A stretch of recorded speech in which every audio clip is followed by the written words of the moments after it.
the world at the moment is on the edge of a major innovation. Blockchain technology is going to become mainstream.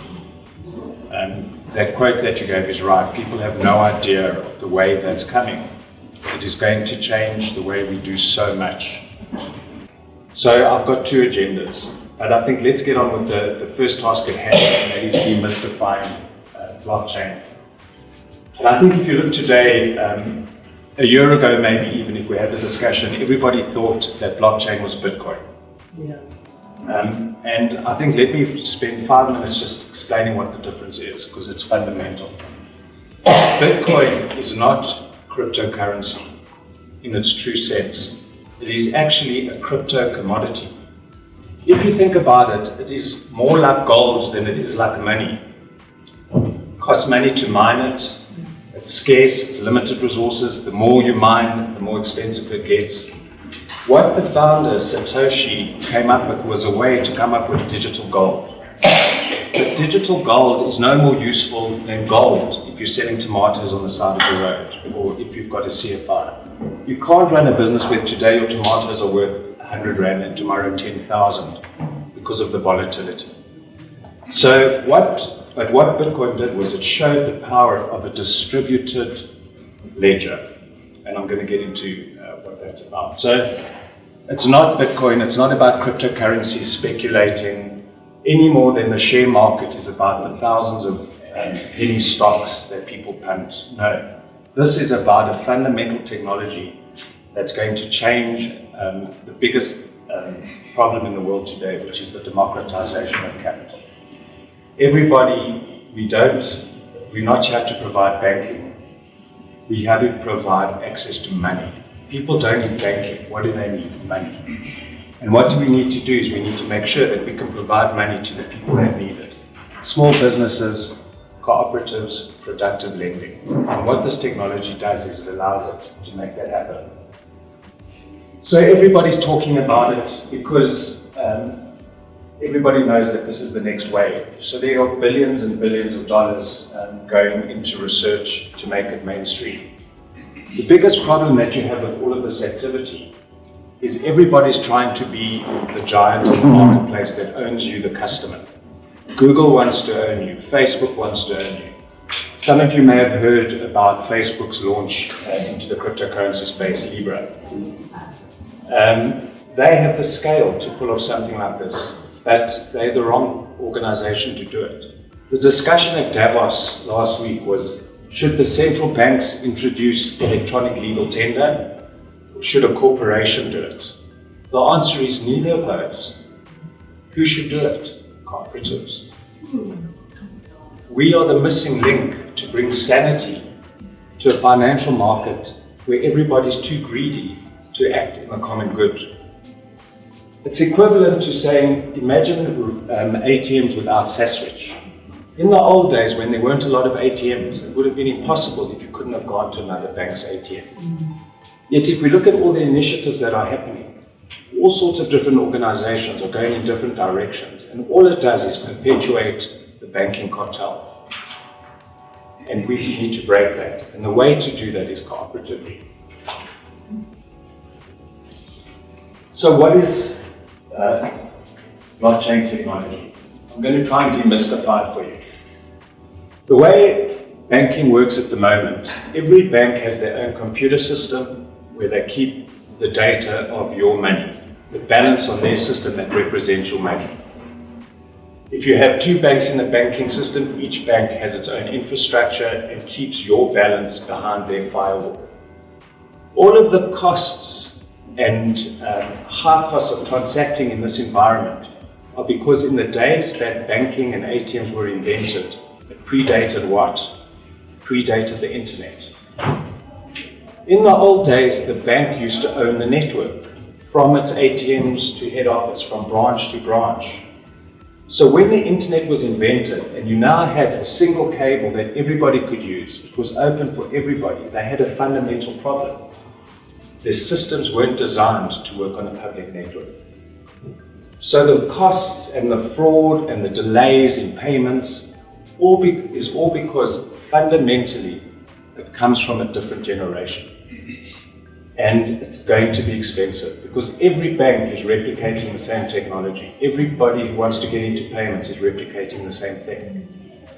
What blockchain does is it says, no, let's create a central database that everybody can use securely. Instead of having, in the Visa and MasterCard network, there are 35,000 banks. Every single one of those has got an IT system. It doesn't make sense. It would be equivalent to having roads for taxis, roads for buses, roads for bicycles. It would be equivalent to the internet. If I wanted to connect to Microsoft, I plug in one cable. If I wanted to plug into Apple, I plug in another cable. We need a central highway where people can do business with each other.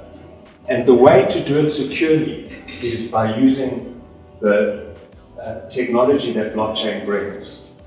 The first thing is that it's a distributed shared ledger. So what it does is it takes that banking information and it puts it on 5 or 7 different locations, all duplicating the same information so that there's no single point of failure. And then anybody who wants to access their bank balance goes to that central point. So all of the complexities of switching from one bank to another when you're doing payments from one country to another falls away because everybody's storing the data in one place. And because it's out there in the open on the internet, what do? We encrypt it. So although it's stored out in the open, it's gobbledygook. And the only way you can read it is if you are the rightful owner of the data. That's what this does. That's what the technology does. It allows us to have one trusted place where you can store your bank balance, you can store your bank balance, and we can just transact between each other without requiring a bank. How does that work? Think about paper money. When I transfer paper money between somebody, there's no bank involved because I'm walking around with a piece of paper, a token that says the holder of this can come and get money. In the old days it was gold. We won't get into that discussion. So what is paper money but a token that you can go and redeem? Where you can say, here's my 100 Rand, I want you to hand it onto my bank account. You give them the paper. If I'm trading in a market and I'm buying something, I just give person the paper money. But at the moment, if I want to transact digitally, if I want to pay you from my bank account to your bank account, it's going to involve 2 banks. Because it involves 2 banks and it predates the internet and the technology is old, they're also going to have to use a third bin system, Visa or MasterCard, to be the person that holds the money for the day until they settle the float and work out who is owed what. It's very complicated, very expensive, and that's why an organization like an ABSA, for example, has 10 million customers, but spends about 15 billion a year servicing those customers. And the reason why they get away with it is because it's a cartel and they pass the cost on to the customer, right? That's the model. It costs us X, Y, and Z to do banking, divided by 10 million customers. Our profits need to be X, well, we're going to increase some costs, but at the end of the day, it always comes out to the same number. And what are those numbers? 600 million a month in bounce debit order fees. Billions in unsecured lending. They are taking billions out of our communities, out of our townships.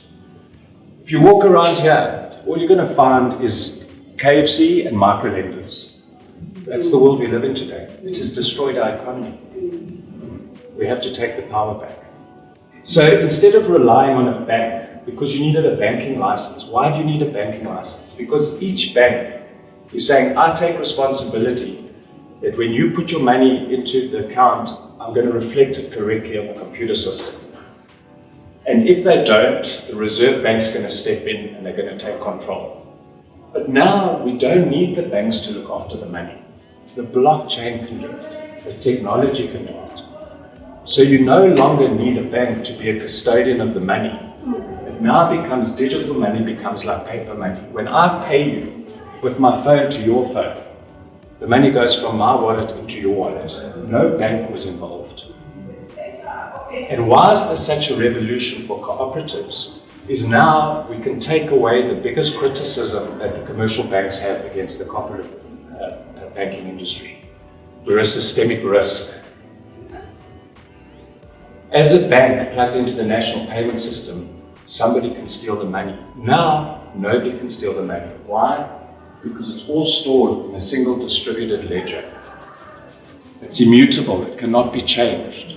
It cannot be destroyed, and it cannot be replicated. And that's what provides the security. It's the cryptography. So just to get technical for us, one more second and then I'm gonna stop.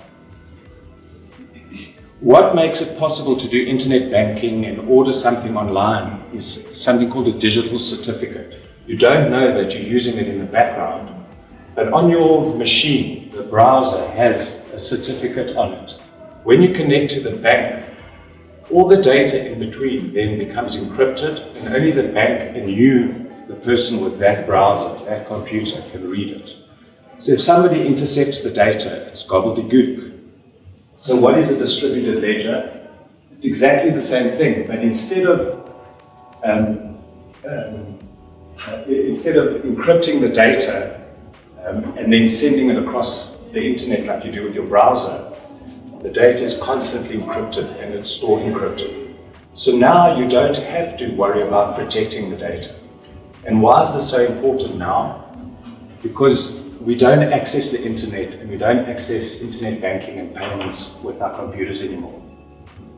We use our phones.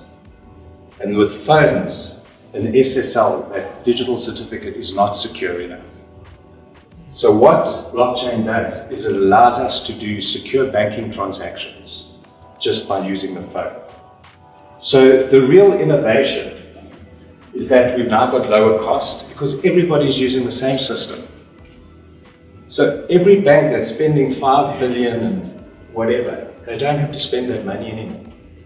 They can also provide a bank account that's free. We've got the increased transparency. What that increased transparency also means is something that I think is a fundamental human right. If you have a bank account, nobody should be able to access that money, including the bank. Don't put your hands up. Put your hands up if it hasn't happened to you. You go to the bank, you think you've got X amount of money, and you see the bank's taken it. It's been a tracking debit order, it's been a this and that. How is it possible that the bank can decide to take your money before you feed your family? How is that possible and why? By using distributed ledger with the increased transparency, we can stop it. What we can do for debit orders is every month they can say, you have a debit order due, would you like to pay it? You can say no.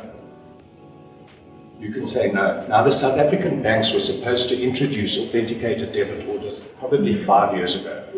They still haven't. What this is authenticated debit orders. It's your money, you're in charge of it. If you want to say no to a debit order, then you shouldn't have to take your money out the bank and go through all these things that we have to do just so that we can pay our bills. Because what it does is it messes up the whole banking system. It's driving people out of banking. What it does is it takes somebody who's lost their job and who didn't have income, who's now overdrawn by 1,500 Rand because of bounced debit order fees. That whole cycle has got to stop. And the thing is, the banks are not going to stop it. We need to stop it because it's wrong. It's absolutely wrong. So you've got the increased transparency, the greater security. The fraud on the banking system is out of control.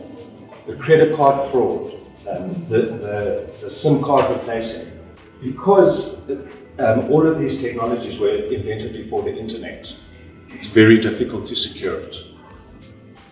We're with blockchain that's solved. And then the big thing is faster settlement, real-time settlement. How is it possible that I can take a picture of myself on Facebook and 1 billion people can see it instantly, but if I do an EFT, it takes 3 days? Come on. Please. And the market opportunity, and this is why I need revolutionaries here today, because look how big the market opportunity is. The traditional capitalists, the traditional bankers don't understand the market opportunity. The informal sector, the money that is sitting out of the mainstream economy is massive, and it's massive not only in South Africa, but obviously globally, the continent, Asia.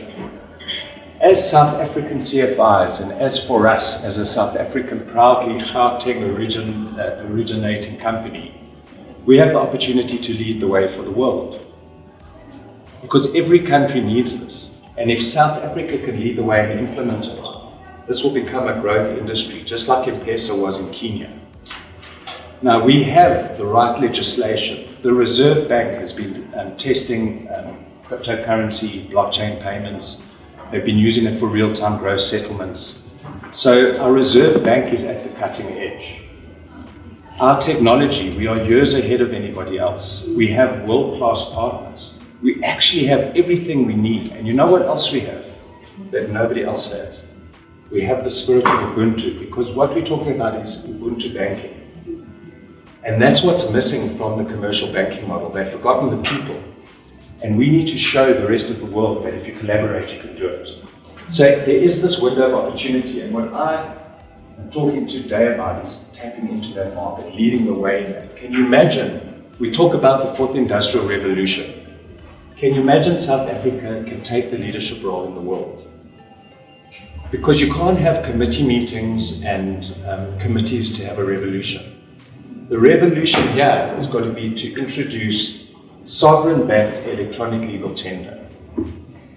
Digital money, where the Reserve Bank issues it, the cooperatives get behind it. Now, the Reserve Bank issued a tender 6-9 months ago, requesting help to issue sovereign-backed electronic legal tender. Why do they have to ask for help? Because the banks aren't helping them. The banks don't want it. And their tender was to say, how do we overcome the big problem of ubiquity, of getting adoption? Well, the answer is sitting here in this room too. So what are people using it for? And you'll hear about it a lot. And what I'm here today is not to tell you that for us is the only blockchain solution. Because for us is technology, but it's also about an approach.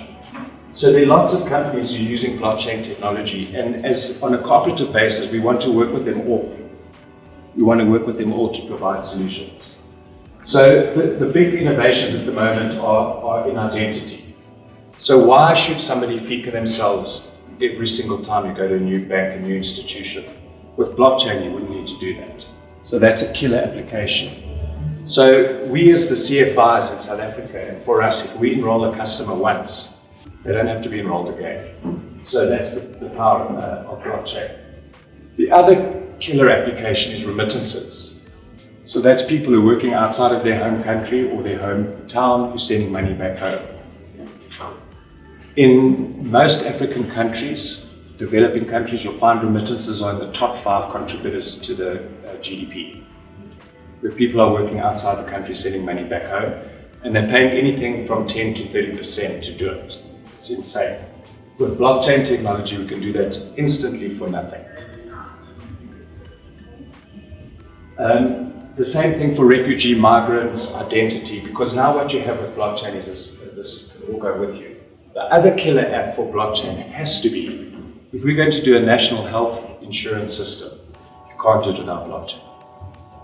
It's inconceivable that you would be able to manage the costs and without it. So here's an opportunity for us to lead the way. There's so many things that can be done with blockchain. But why it makes sense for financial inclusion, at the moment there are no regulations. The Reserve Bank has got guidelines. They're saying we're treating, in fact their words to me were that they will do just-in-time legislation. They want us to take a step back and they want to have someone find the way to take this to market, and they will come and provide the legislation afterwards, which is the approach that was adopted in Kenya with M-Pesa. The Reserve Bank then stood back and said, let them figure it out first and we'll come in afterwards and make sure everything is done correctly. So here's an opportunity for us to make the rules.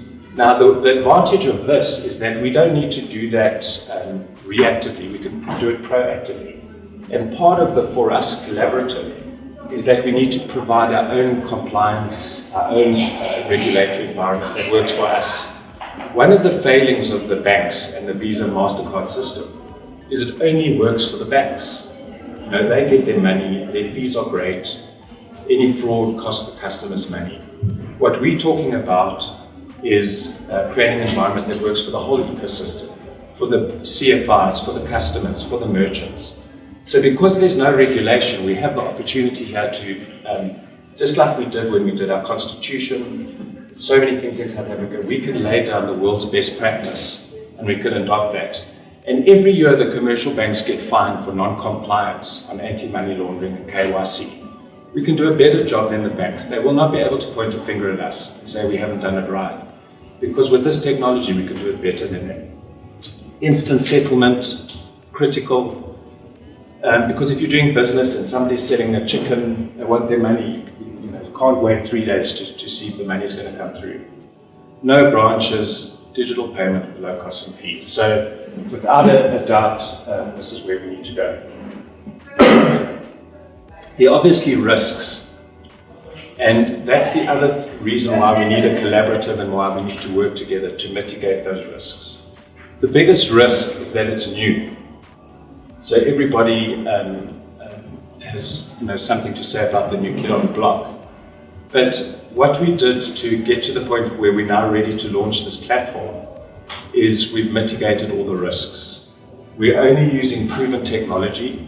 Our core blockchain payment platform we purchased from a Canadian company that has one of the most successful coins out there, so that we know that it works. We have partners like Eccentric, and Paul will talk more about it, who are already doing billions of rands worth of payment processing on a daily basis, because we need to have the credibility that the thing works 100% of the time. So we're managing those risks.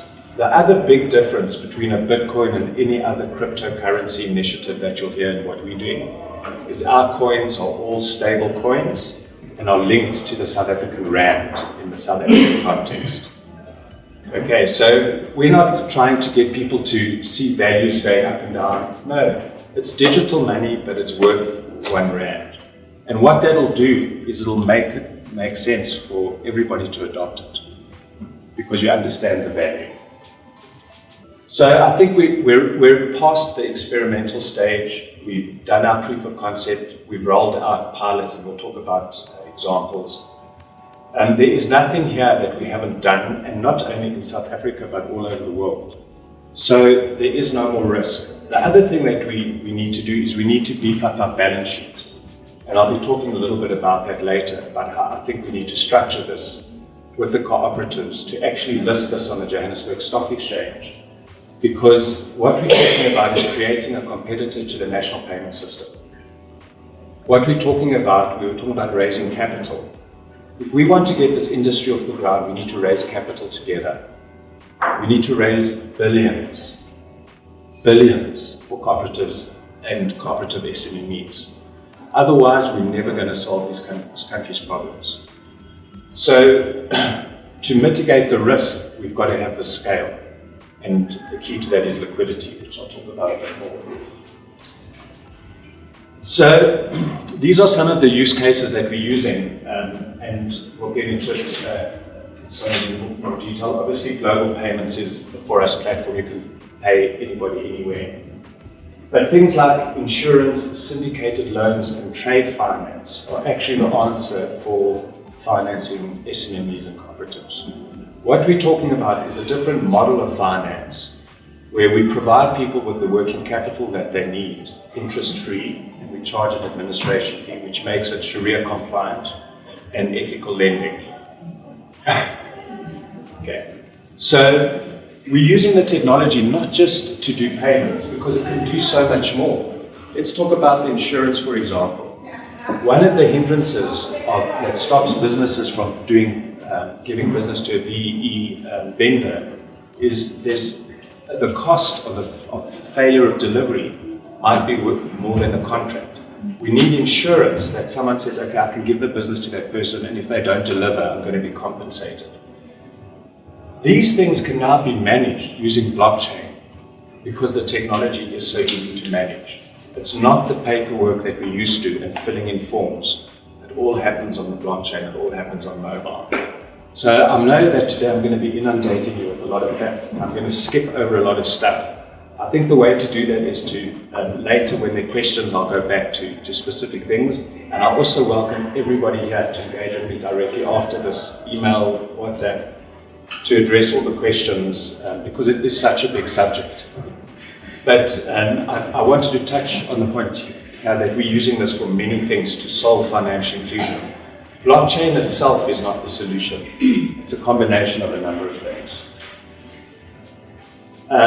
There are all sorts of things that you can do with smart contracts, like automated compliance.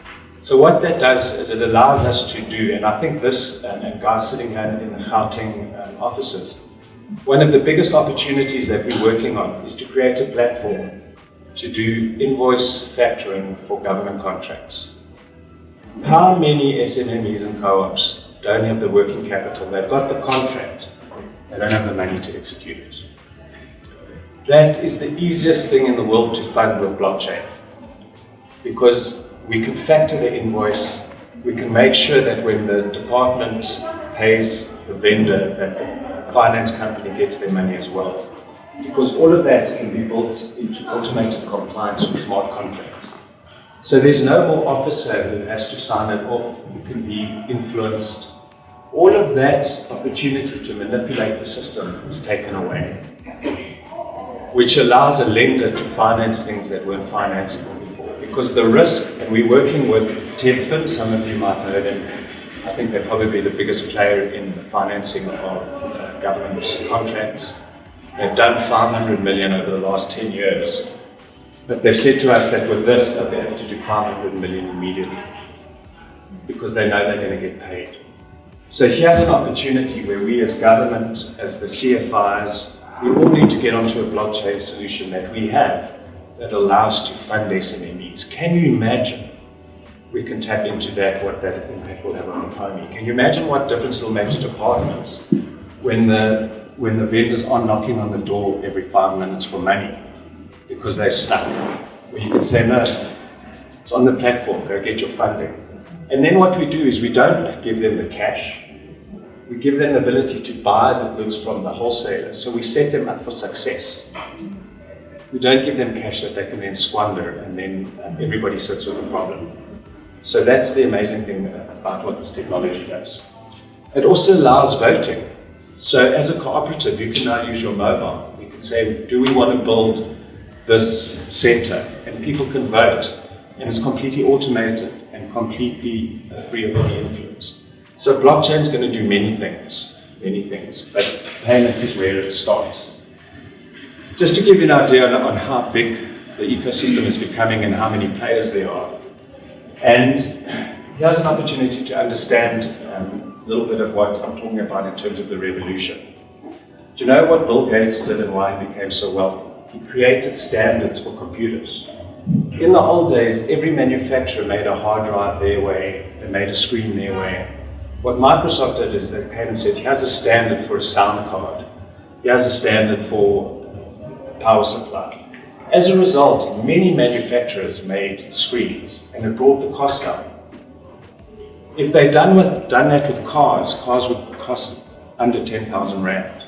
But every manufacturer is doing their own thing. Where else did that happen? In the music industry.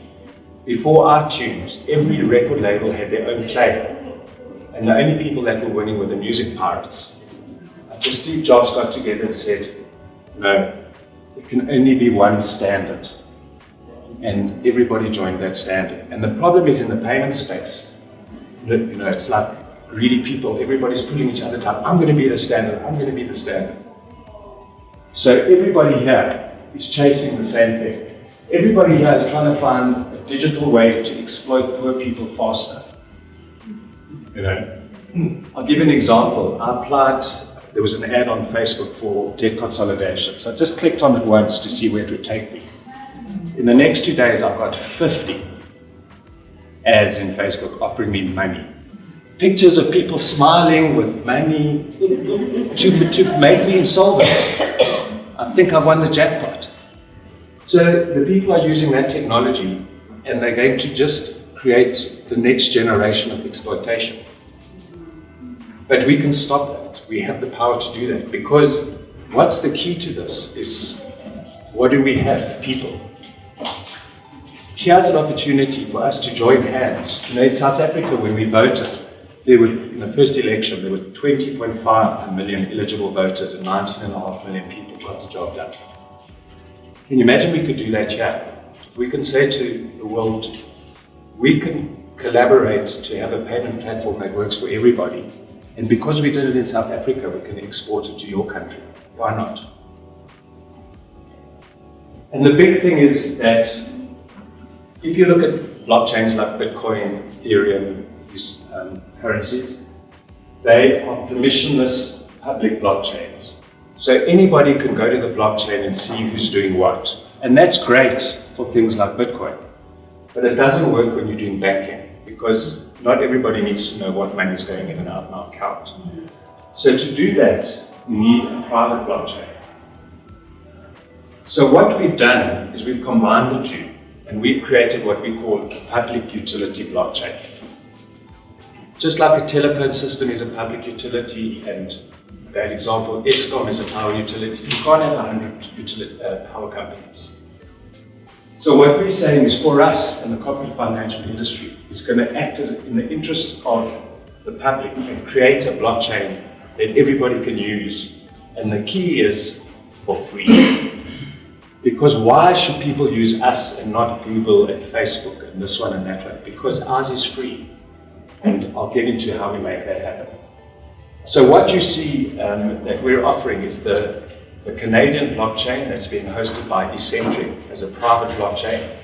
Why are we doing that? So that everybody can transact immediately in under 3 seconds for free, and no one can see what's going on. But if the Reserve Bank come to us with a court order and they say, Paul's been doing some funny things, we can open up and they'll be able to see everything that Paul did.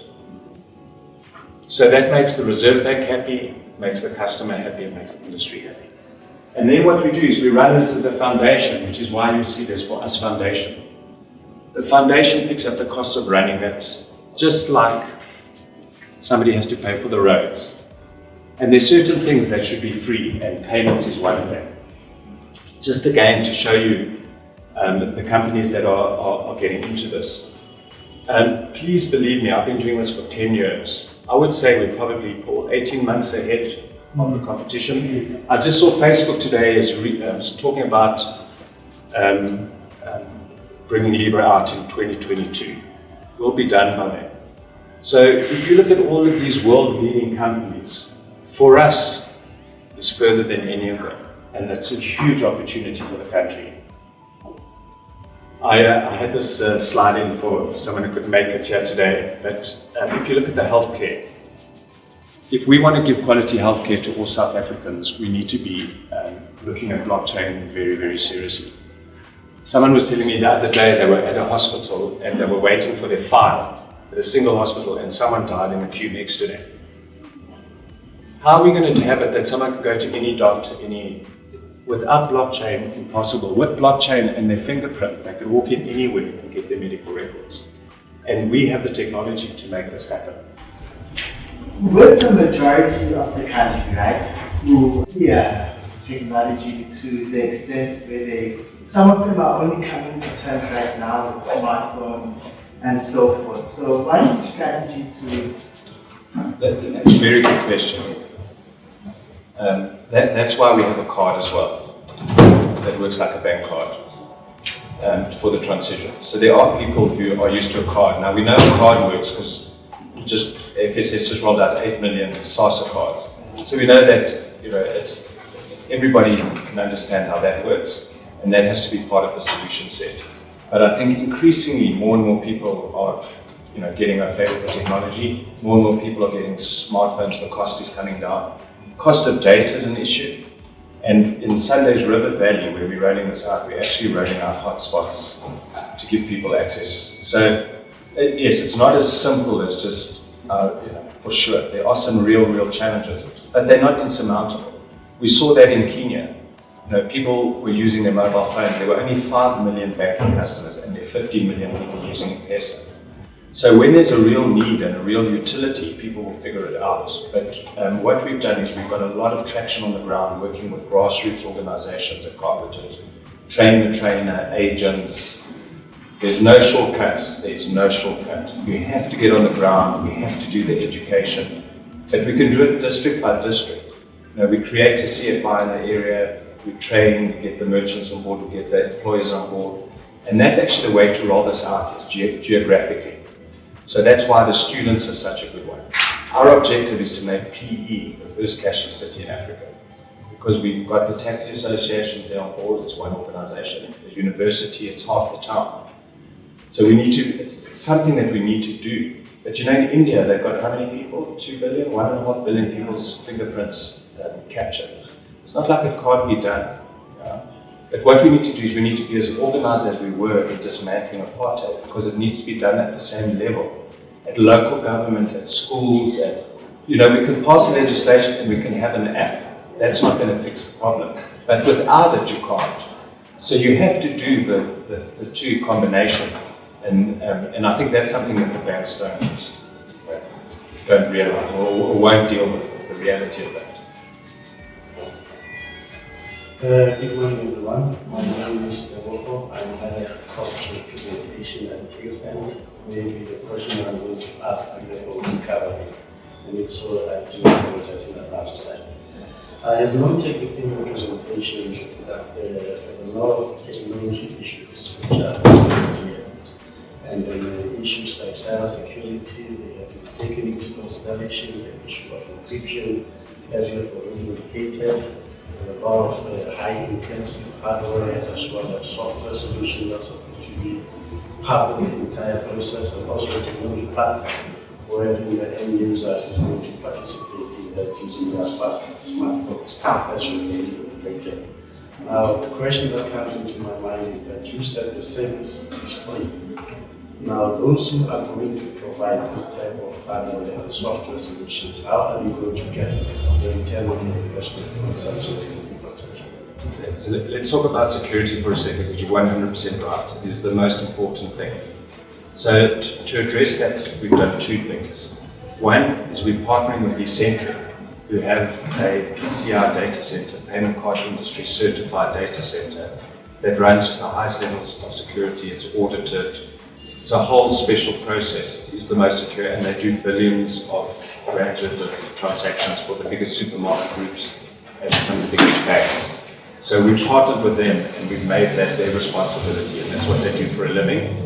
And then the second thing is that we're reversing this, we're in the process of doing a transaction to reverse this onto the Johannesburg Stock Exchange and to take over a company that I started and left 20 years ago, called Information Security Architects.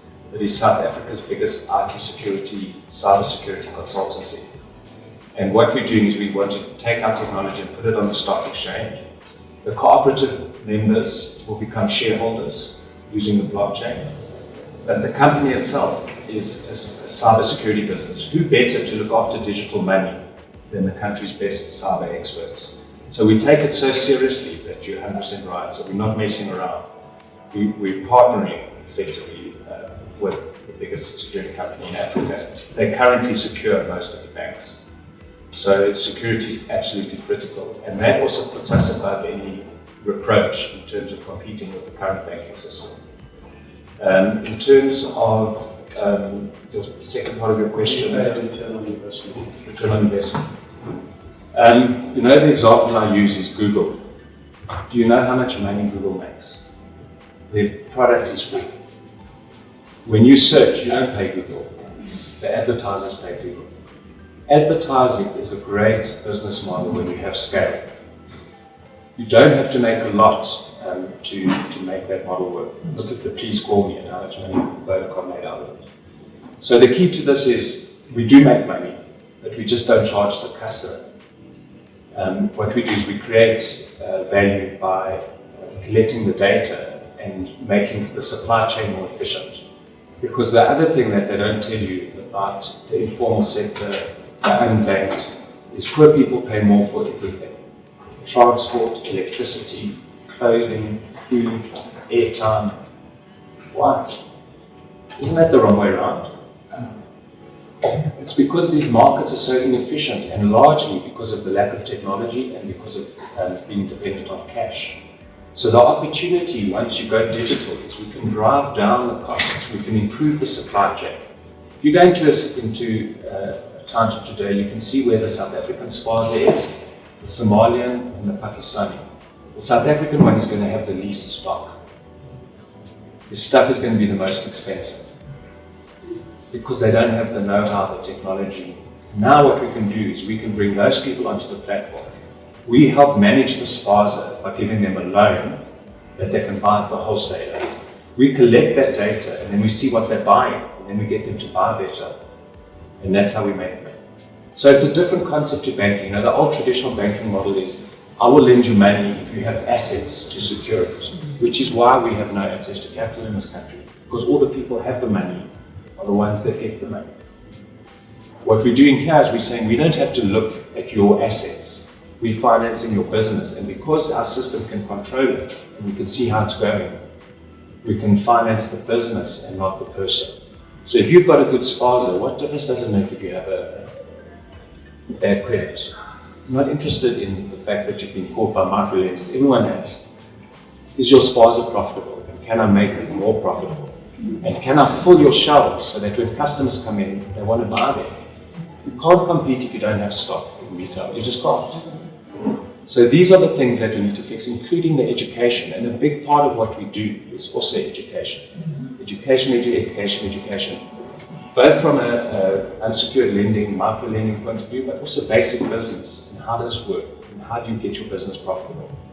So there needs to be mentorship that comes along with it. But the reason I started this platform 10 years ago was I was working with a business incubator, and we would find entrepreneurs, we would mentor them, we would do everything, and then we get to the end and there's no money. What business can you do without money? What did we waste our time? So what we need to fix is the access to capital. That's our biggest challenge. The money's there. That's the frustrating thing. There's so many organizations who have capital, but with blockchain we can transparently get it in the hands of the right people. The reason Uber is such a valuable business is because, can you think of any other business that could go global so quickly? Because no one can steal any money. It's all digital. So now you can replicate it. Drivers, how are they going to learn to use smartphones? Well, now you've got a business. So it's taking that same technology and rolling out. So there are lots of ways to make money. The traditional way of charging interest is also antiquated. Interest as a concept is a bad idea for the economy. Because eventually what happens is all the economy becomes interest. Think about it from a microlender. You owed money, 6 grand, now you owe 12. More and more of the economy, you know that 20% of our GDP is made up of finance charges. In America, it's 80%. So this is all money that we didn't have, and it makes us all poorer. What you want to do is you want to finance a business. When you create value, we as the bank, as the platform, we make a share for profit. Not interest that we charge you whether you're making money or not. Because that's what gets a lot of small businesses into trouble. They've got a fixed repayment to make, but maybe the business is taking a bit longer to get off the ground. With our model, we take a percentage of your turnover. So we take the risk together. So it's our responsibility not to lend money to people who are not going to use it productively. And now we're on the same side of the table. And then the more money I make, the more I'm going to make. So there's a fundamental problem in the way that banking works. So I don't accept the old model that you have to charge transaction fees, and they come up with the most ridiculous fees. You get charged for everything. It's not necessary. There are smarter ways to make money using the technology than the old traditional ways. The reason why banking is so far behind is because they've had the cartel, they haven't had to innovate. It's been easy for them. We just charge instead of order fee, we charge this fee, it's $125 a month. If you've got very little money, to pay 125 rand and to watch that every month get less and less, it's not good enough. So we make money. Free is a good model, ask Google. The nice thing about this technology is it works on most phones. So most of the Android phones already have a chip in it, called an NFC chip.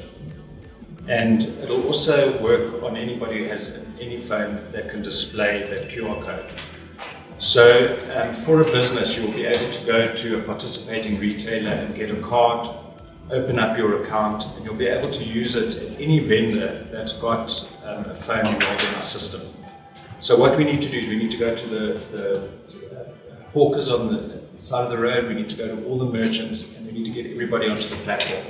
But all they need to do is download an app on their phone. So it doesn't need any specialized hardware.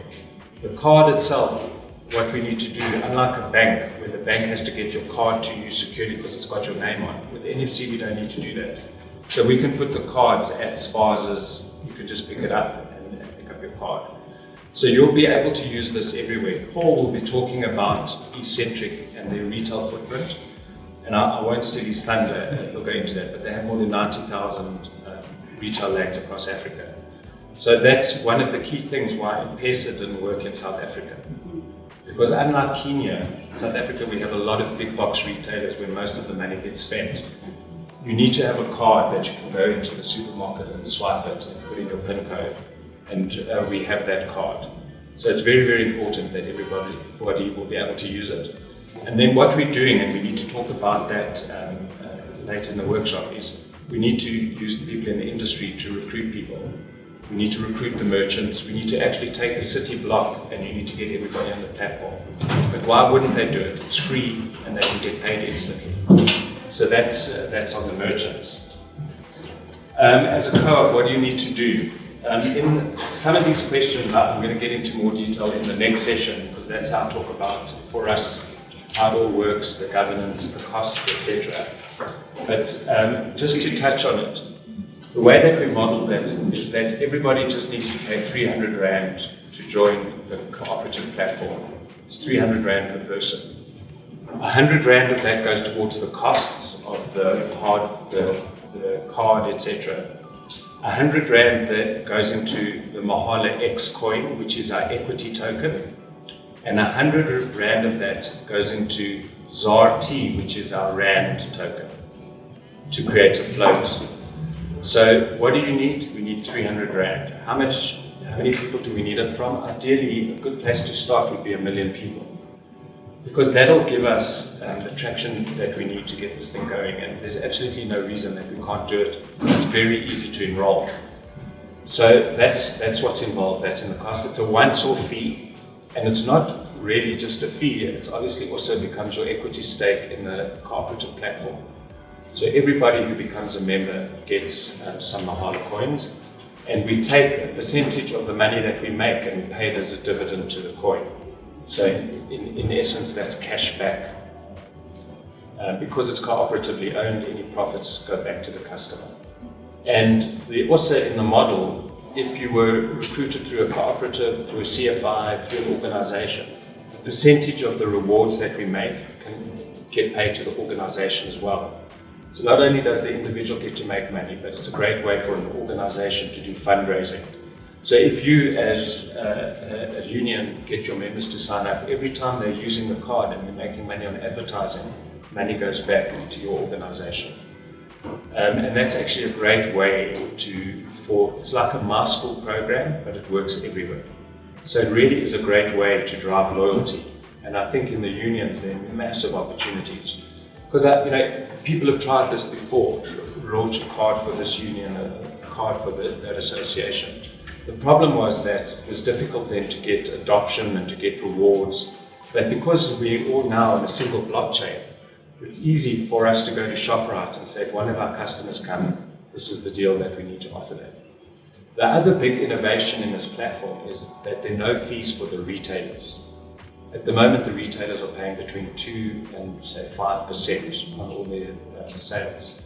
So the retailers, there's a massive incentive for them to adopt the platform.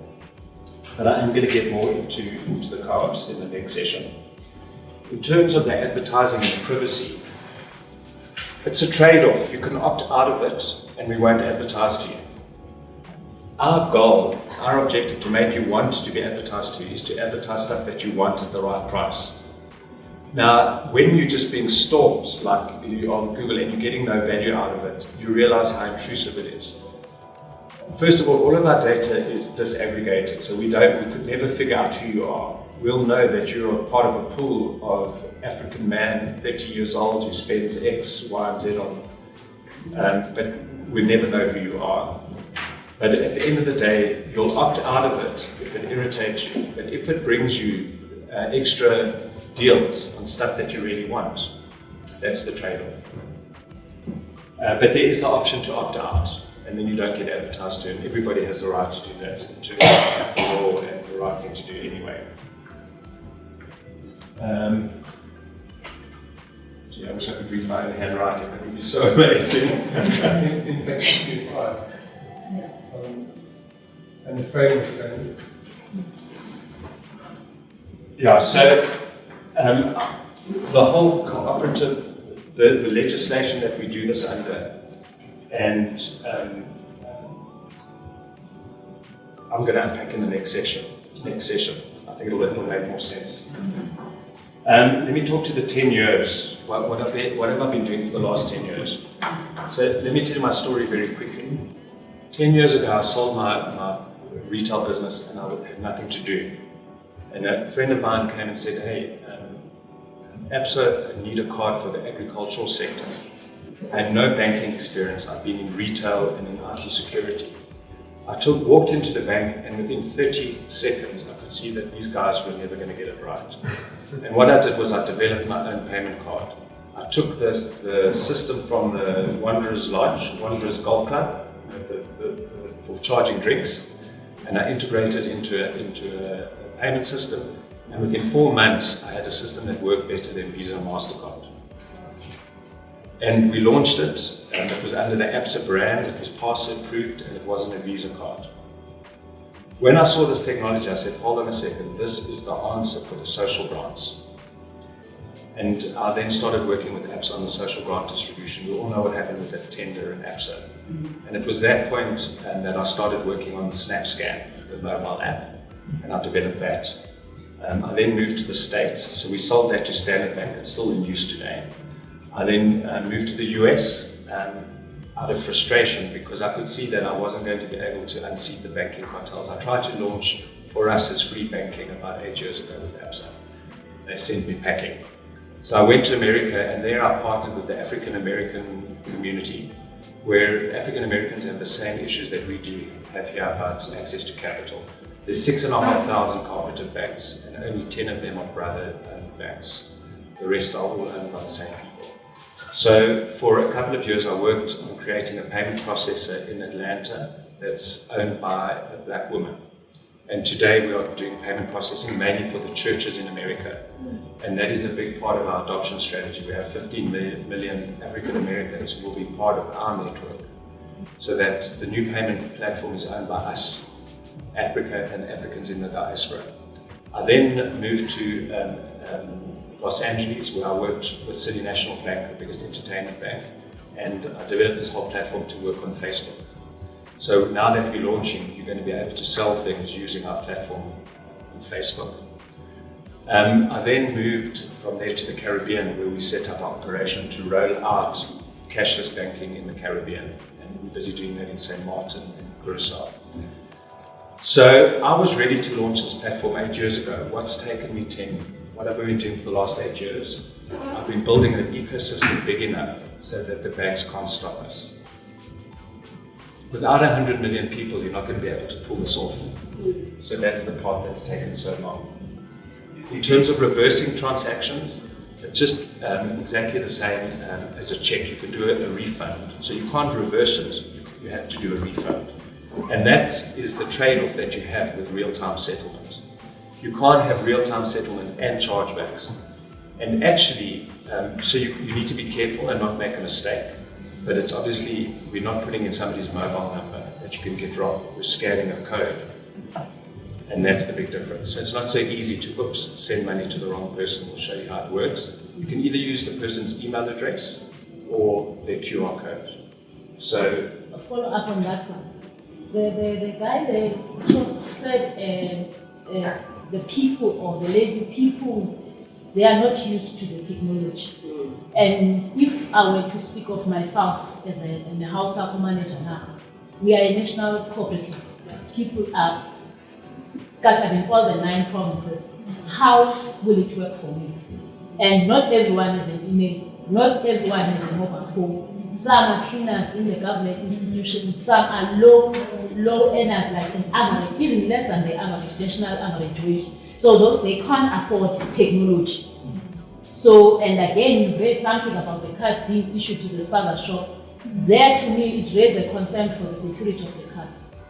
So, if there is a plan, again, in terms of, if you are saying you are leaving at the spaza shop, what are the security measures that are there put in place? Remember, you pay for the card, who's going to pay if 10 cards are missing and stuff like that? So, do we have a plan? We certainly do. So I'll show you how we roll the card so that it only gets activated. An unactivated card is a useless thing. And if you lose your card, you can stop it and just get another one. So that's a very important part. The security around the cards is a very important part of it. And in terms of the monitoring, all of the rules of the Reserve Bank of compliance don't fall away. You can still control how much money gets deposited. You can have exception reports. You can provide all the reporting to the Reserve Bank. Because it's an open blockchain behind our firewall, we've got access to all of that information. So all of the compliance things and all of that still apply. Obviously that doesn't fall away. And then in terms of the coins, what's it backed by, all of that, I'm going to cover in the next session, because I think that's the important thing. We're now getting to the meat. What we did here is we're now all on the same page. Okay, we all now understand what the technology can do. But let me tell you something, that I drive a car. I think the engine's the part in the front, but I'm not sure. Yeah. That's how much I know. But I know a car can get me from A to B. You don't know how the Visa MasterCard system works now. It's so complicated. If I spend time talking a session like that, it makes blockchain look simple. But it's okay, because you don't have to know. You just need to know that that's where the engine is. So we can almost leave that behind, because now we're getting to the real issue. What's the real issue? The money. Right, the money, because that's what makes banking work. Money. Now that we've all got it, no one can steal it. I can send it to you, and you easily. We can do business wherever you are. Now we start it. Next session. Just to finish off on the last 10 years, what I've been doing. Established in 2010. I remember our first video had the first goal that we scored in the World Cup, just after that. That's when we started on the blockchain development. A big milestone for us in 2017, down the road here at the Old Rand Club. We signed a manifesto with St. Martin, the USA, Zimbabwe, and South Africa, with a cooperative representative from the CFIs, where we committed to, as these countries, working on developing this blockchain solution together. Because I mentioned that the African American community are economically excluded. If you go to countries in the Caribbean, it's the same thing. The local population are excluded from the economic activity, and the only real jobs that they can get are government. Same issues, different country. So to get the scale that we needed to pull this off, so that no one country could stop this, so that the banks couldn't prevent this from happening, part of that strategy was finding communities in the rest of the world who are in the same situation, and to say it's time for us to stand together in brotherhood, to take our economic freedom together. And how powerful is that going to be? The other big advantage is once we're all on the same platforms, we can start to do business with each other. And all of the economic opportunities that will bring. Two very big economies. And you know, some of the cities in America, like Atlanta, are in control of the African American community. So things like transport, like in Atlanta, we have the opportunity to do the payment system there for the transport system. They also have in the States BE legislation. They call it set-aside contracts. So there's business that we get because we've been previously disadvantaged in the US. And it's something that they haven't exploited very effectively And as South Africans, we know how to do this effectively. So Dr. Anna Everett, who we're working with in America, has various social enterprises that she's invested in that allow her to employ people from the community. A lot of them can't get jobs because they've got criminal records because of the racial profile in the American justice system. So, what I found when I went there was, more communities being exploited. It's the same story, it's just different players. And you see it even in the entertainment industry. In America, it's all owned by the same capitalists, and the talent are all African. So again, the artists and the creatives get the short end of the stick, and it's because of the monopoly capital. It's a global problem. Because without access to capital, you can't do anything. So this is why this is so important, and this is why the 10 years is important. And this is why I think the South Africans it's such an opportunity, because we have been payment innovators. Where did PayPal come from? South Africa. Some of the biggest technology platforms in the world today for payments were developed by South Africans. It has an opportunity to have a South African platform for the money to come back to South Africa. Instead of being exported, we can have this as a massive revenue generator. Because if you have a look at what started out here in Gauteng, has spread all over the world. So this is a real-time heat map of our customers. And you can see that's the really, really exciting thing about this. And this is something that as a generation we need to understand. It would be inconceivable today to start a business like Facebook and say you're just going to have it for Johannesburg. If you're going to do business today, you need to be thinking about global to be competitive. What ABSA and Standard Bank and those guys don't realize is that they don't need to be afraid of us. What happens when Amazon comes and gets into banking? Do you think Google isn't going into banking? Heard of Apple Pay, right? So all it means is we're going to be exploited by different people. So the need is there. What we need to do is we need to show leadership. And I think this is the most amazing thing about this kind of thing and why it's such a uniquely South African opportunity. Because we know how to do this. And we can show the world. So you can see we're screening, and once we list on the JSE, it's going to go crazy. So this is the various entities, so I can put everything in perspective. So this is the platform.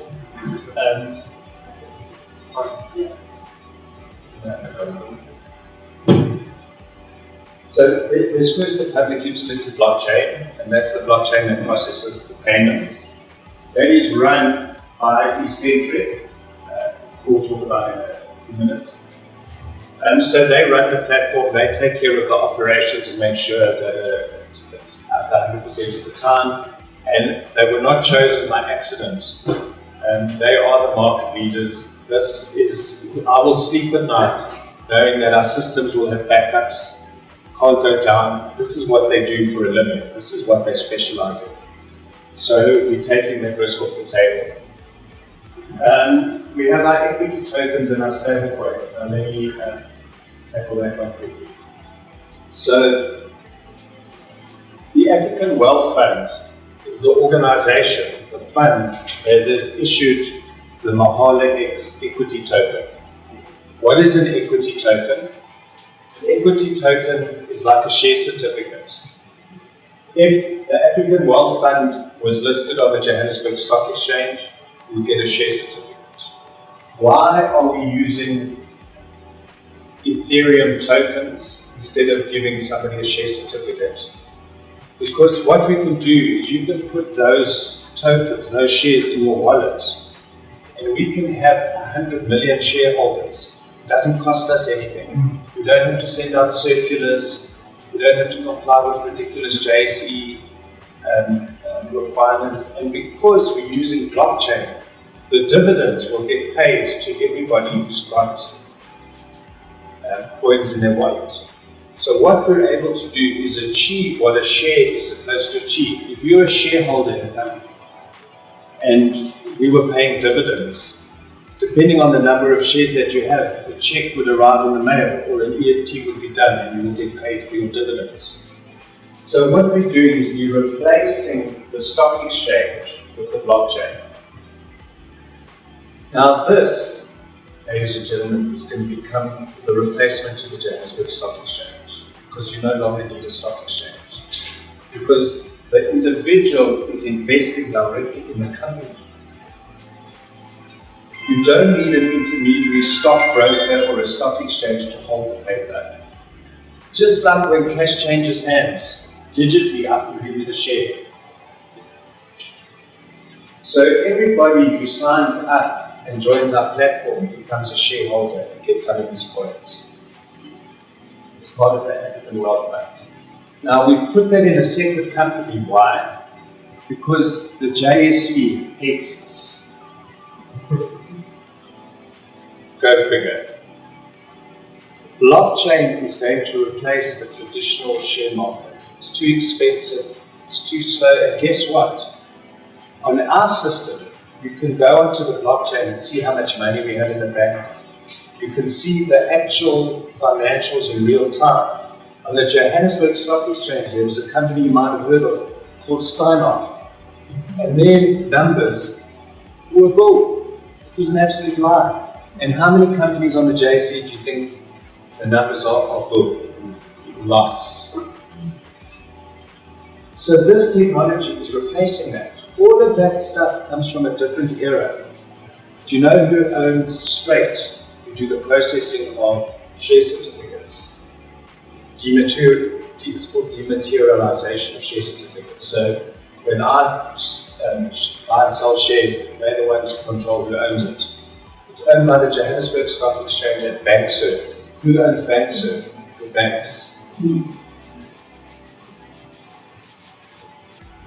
So this is definitely the future of investing, and the Ethereum token is a world leader. We're following global best practice, and this is an opportunity for everybody to come and join and become a shareholder. Now, what does it mean to become a shareholder? I would imagine some of you have participated in some of the BEE share incentive trusts. It's that kind of opportunity. The difference is that this is a global opportunity. To become a shareholder in this now, well, Visa MasterCard in America is worth $240 billion. It's the market cap. If we have a network and we achieve our objective and have operatives around the world using the platform, we could be the same size. If we are the same size as a network, we do not have the same value because we'll be doing business with each other. So this is a great opportunity to create some equity for ourselves, because this can become worth billions just by getting everybody to join and having a payment platform that's got 100 million customers. Makes it worth tens of billions of dollars.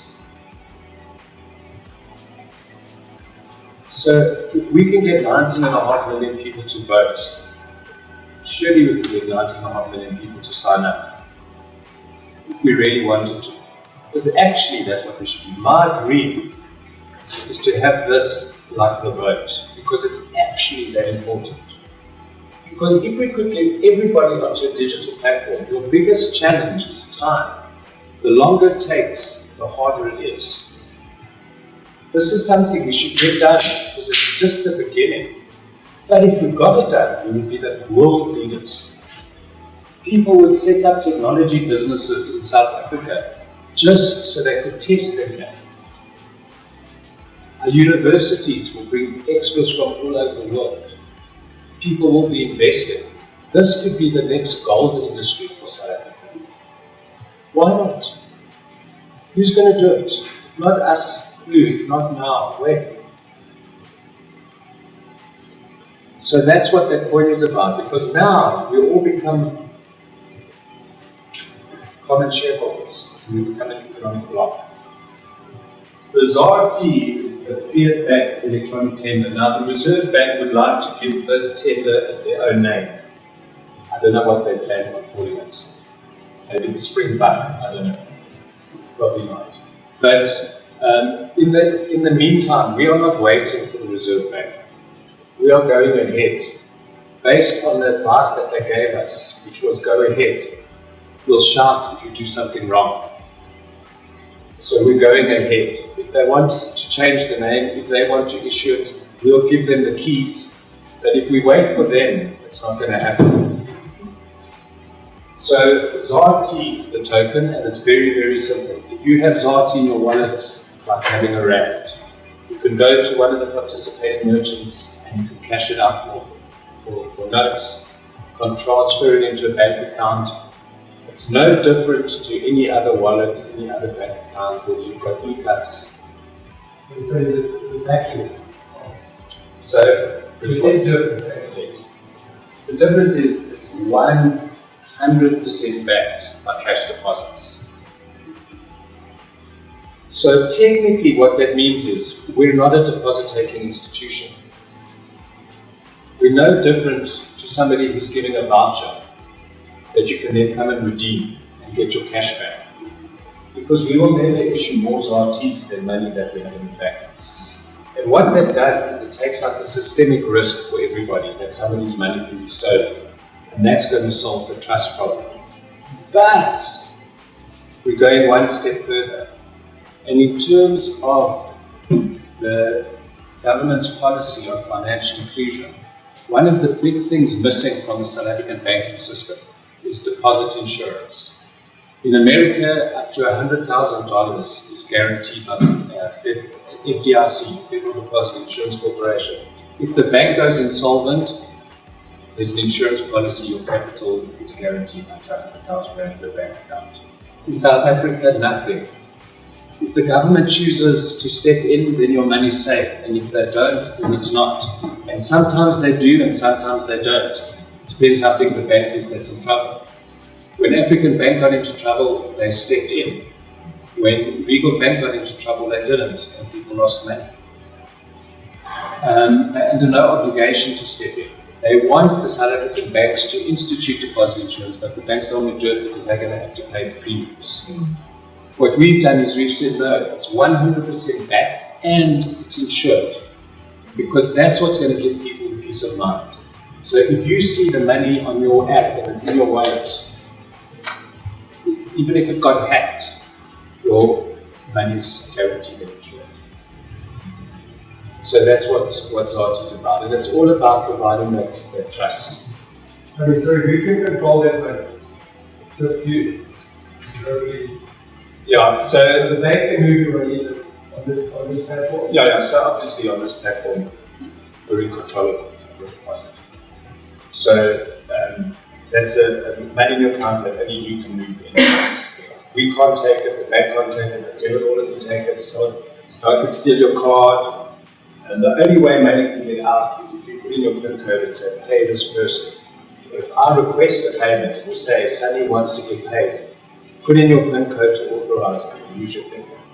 It's never going to be a situation where you get to your bank account and somebody's taking money. That's impossible. The ISA is the Information Security Architects. That's the listed company that we're trying to do this transaction with.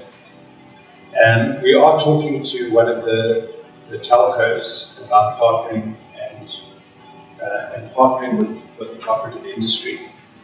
We've submitted a proposal to them, and I hope in due course to talk about who it is. That there's an opportunity to get one of the mobile operators on board, which will also help us get customers and help us get the product out there. So I hope to be able to talk about that real soon.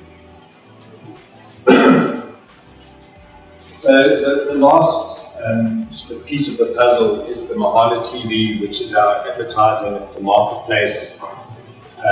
It's where we make our money.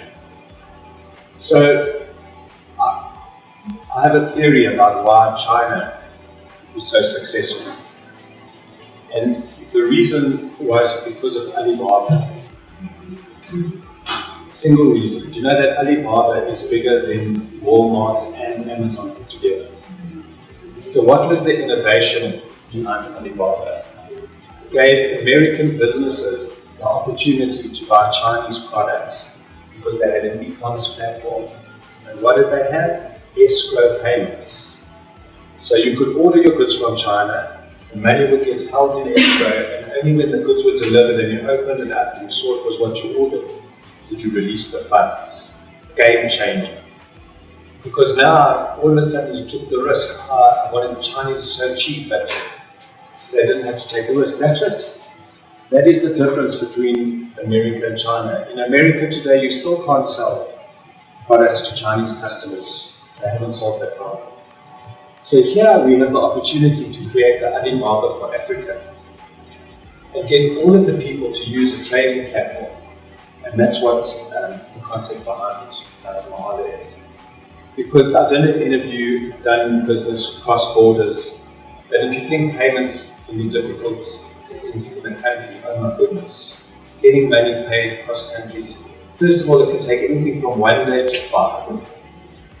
I would say of all the international wire transfers I've done, I would say probably 50% of them didn't go through the first time. There was some problem. How are you supposed to do business if you're making sculptures or a small manufacturing facility? It's impossible. So by having an easy way to do cross-border payments and having a single marketplace where we can do things like escrow, where before you dispatch the goods, the customer's goods are being held. The minute the goods get there, they're scanned to say, I've received the goods and the funds are released.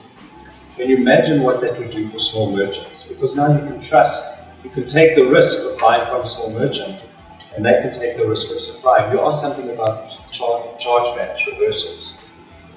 In online commerce, you pay 3% for Visa and MasterCard processing. But the industry average is 5% of transactions are charged back. Because it's the easiest thing in the world. You phone your credit card company and you say, I wasn't happy, you charge it back, and they legally have to. So for merchants, the Visa and MasterCard system costs them an extra 5% because a third of all fraud is what they call friendly fraud, where people buy the dress, go to the party, and then send it back. So it's a problem sometimes to be able to reverse so easily. That's why the answer is to have an escrow. Sometimes it's good to have those funds held until it's get delivered. So that's the ecosystem that makes this all work. So what we've done is we've taken a couple of the core tools. We've taken cloud computing, we've taken the blockchain, we've taken the smartphone and social networks, and we've combined it all into a single platform. So now we're getting down to the business of I'm a CFI, what tools am I getting? Okay. So the first thing you get is you get those shares as being part of the platform. Get access to loans, funding, etc. Let me talk a little bit about the funding part of this. It's our intention to, as soon as we've listed the company, to go out and raise a bond for at least 1.5 million rand. So we can set up a pool, a lending pool, stabilization fund, so that we can start to activate the CFIs properly. We would like to get a lot more than that onto the platform. So we're going out as a platform to raise money for all of our members. The concept is a public utility bank. I think what's missing from the cooperative industry, and in my studies of seeing how it worked in other countries, the most successful state in the US, from a cooperative point of view, had a bank that serviced the cooperative banks. And I think there's a piece that's missing. If you look at the cooperative legislation, and he's an expert, and she's read up on all of it, the latest draft, so I speak under correction. But there was the intention to set up a stabilization fund, there was the intention to capitalize the industry properly. We cannot be serious about banking with no capital. Who are we kidding? Who are we kidding? Now that we can connect people and we can get people to join and pay their money, that contribution that people are making, that 100 Rand, allows us to create a waterfall bond so that we can bring down the cost of capital and raise billions. So we're going to go out as the banking industry and do that. Then what we need to do is we need to find the projects to fund and the cooperatives to start. Because I think one of the issues in the past was people joined the cooperative, were given money and are then looking for an enterprise. So a long way around. What we're doing is we're saying, let's find enterprises and then we will create a cooperative around them. I think there are lots of opportunities to create different kinds of cooperatives with this technology. For example, it should be very easy to finance Uber drivers. Do you know how many Uber drivers are driving for somebody else? Because they're blacklisted. So it means they're working on average 4 to 5 hours extra a day just to earn the same as somebody who's got capital. No, it's the easiest thing in the world to finance. So we're proposing starting a ride sharing CFI. So that's an example. So to get access to the loans, we need to get the people on board the platform. Part of what we're doing is we're leveraging the equity that it creates in the share price to go and loan more money at better interest rates. And then we take the capital that we've got, and that's when we take the risk. So we put together a very sophisticated blockchain model that will allow us to take that 1.5 billion and turn it into a lot more money, into loans in the CFI space, even in the regulated environment. So it's a very, very important part of the platform because I realized very early on that bringing everybody banking without bringing them the money is not going to achieve anything. You're going to have a whole lot of people who are unemployed, have no job opportunities, sitting with an app in a park that they can't do anything with. We have to bring the economic activity with it. But that's actually what banks are for. And that's what responsible lending is supposed to be about. If we weren't giving our money to the wrong people and exploiting it, we could be investing it in the township economies and in the rural economies. Because now with this technology, we'll be able to do that. The other thing that you get by joining as a member of a CFI is we have a whole member management platform that you can communicate with your members on social media, via email. It makes it very easy to communicate. And that's what you get as well by joining. So as a CFI, you now have some really good tools where you're able to stay in touch with members. And also what you're able to do is then you're able to leverage that. So you can go and sell your community to businesses around. You can go to someone and say, we're buying X amount of this product every month. We want a better deal. Because you've got a platform where you're able to communicate. I said the funds insured and underwritten, which is absolutely critical to making this work. You get the free e-wallets and all the functionality. You also get a full e-commerce solution that will work on your mobile phone. So what it will do is allow someone who's selling something to just take a picture of it, post it on their Facebook page, and someone will be able to scan and buy it.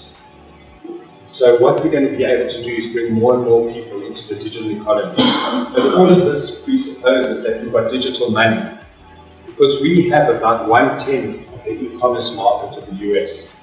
And the main reason is because people don't have credit cards that they can pay online with.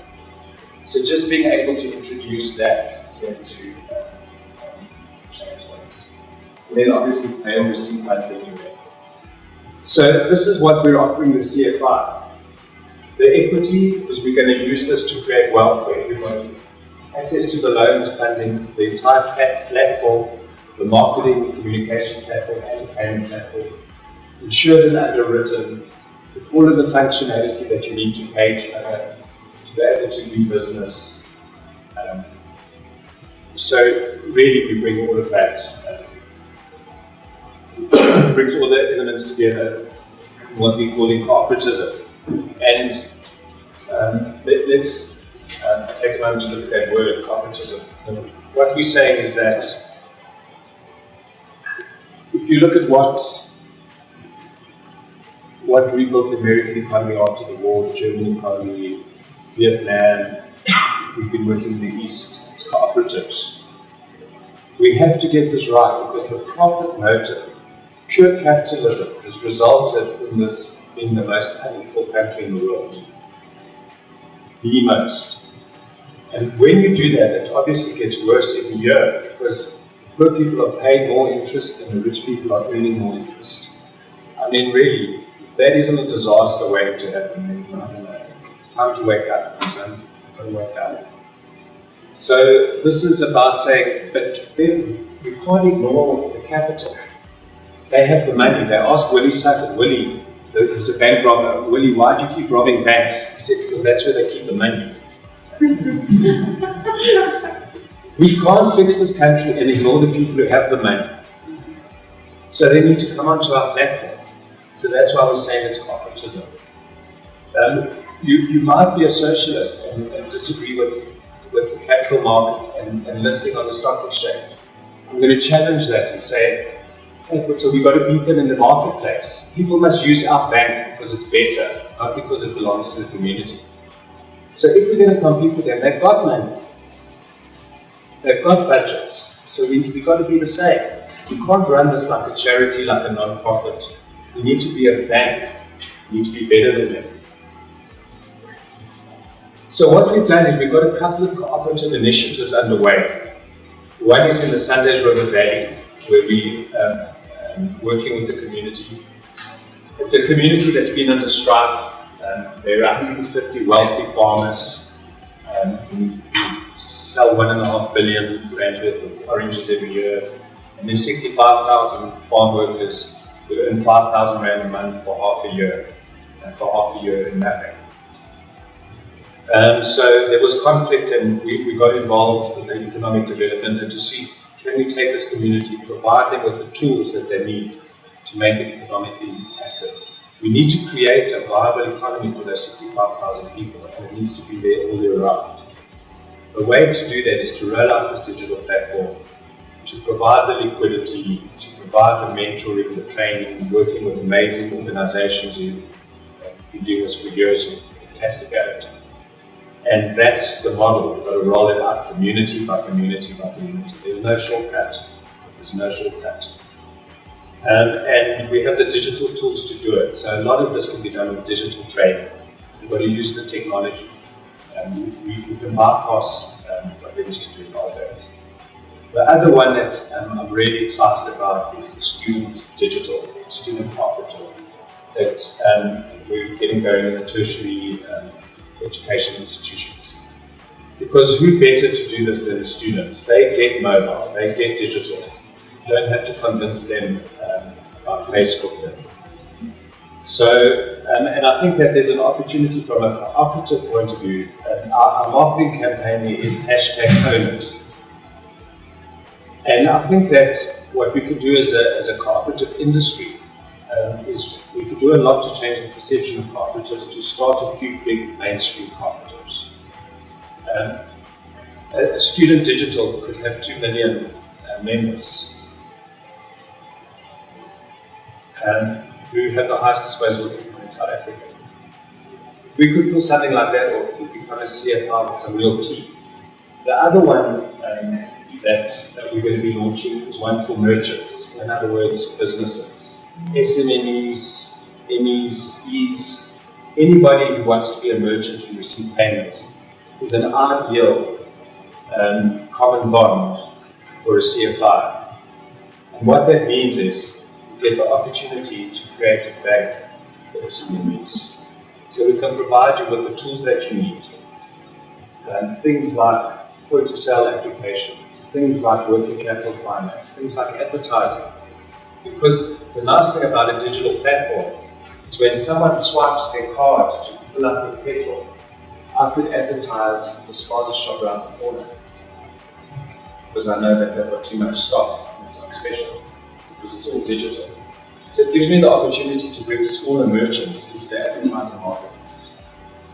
So what we're doing is we're taking this digital technology and we're extending it beyond payments, and we're seeing how we can use it to get business going in communities, where we actually have to build up the local economy again, because that's what we need to do.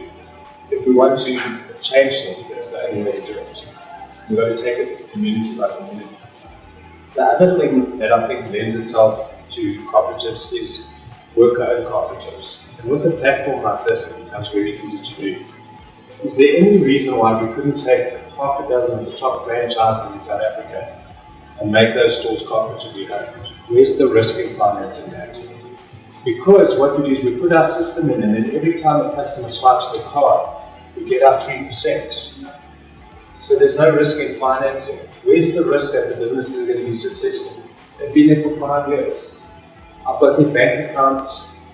Surely, that what they are, there are probably 50 people who work there every day, who will work there for 20 years, and will leave with nothing.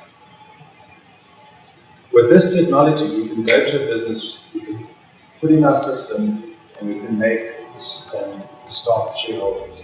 So we have some mavens, and I'll talk about mavens in a second. We have some world experts who are helping us define the standards and roll this out to the small farmers across South Africa.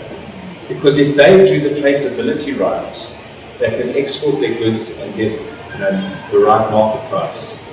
But if we don't do it as farmers, we're not going to be able to export our goods. A project like this would be impossible to implement without blockchain and mobile phones. So that's another project that we're busy with in the Sundays River Valley. All of these things, because we're all part of a collaborative, can be shared across cooperatives. So if you're busy with an agricultural opportunity, we've got traceability stuff. The whole idea is that because we're an open platform, everybody can share the technology, everybody can share their expertise, and people can get paid for it. So the Sundays River Valley is rolling out at the moment. We're signing up agents, we're signing up merchants, we're working with the Valley. And we also have done a lot of training to teach them about business and cooperatives. So there's their card, Sundays River card, that's what it looks like. That's the app to pay. All I need to do is scan that. We'll show you in the next break later on the page how the technology is working. In under 3 seconds, you've paid. The NFC technology is what I mentioned, where you can load value on the card. It's used by the Gautrain, it's used by SASA, it's not used by Visa MasterCard properly. So this is the technology where people will just be able to tap the phone.